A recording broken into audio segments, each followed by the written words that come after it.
अस्सलाम वालेकुम नाज़रीन, मैं हूं कामरान खान और आप देख रहे हैं शो न्यूज़। आपको बताते चलें कि शहबाज शरीफ की ज़मानत जो है वो मनसूखी के बाद, अबूरी ज़मानत की मनसूखी के बाद उनको गिरफ़्तार कर लिया गया है लाहौर हाई कोर्ट से। और इसके बाद उनके वकील की जानिब से ये कहा जा रहा है कि अब वो पोस्ट जो अरेस्ट वारंट है उसके ख़िलाफ़ जो है वो बेल हासिल करेंगे।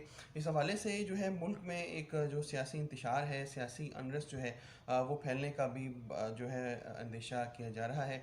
और इस हवाले से जो है मरीम औरंगज़ेब की जो प्रेस कॉन्फ्रेंस है इस गिरफ़्तारी के बाद उनका ये कहना था कि नैब न्याजी टोले ने जो है ये गिरफ़्तारी करवाई है और वो डर चुके हैं अपोजिशन के मूव से।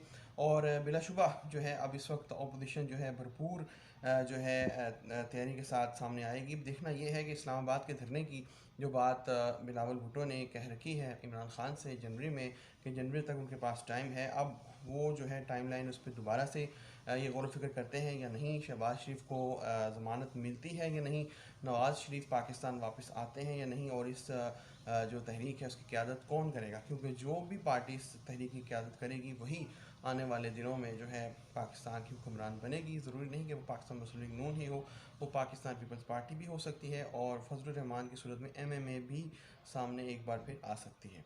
देखते हैं कि मुल्क का जो सियासी बयानिया है और जो सियासी जो सफ़र है वो किस तरफ हमें लेकर जाता है।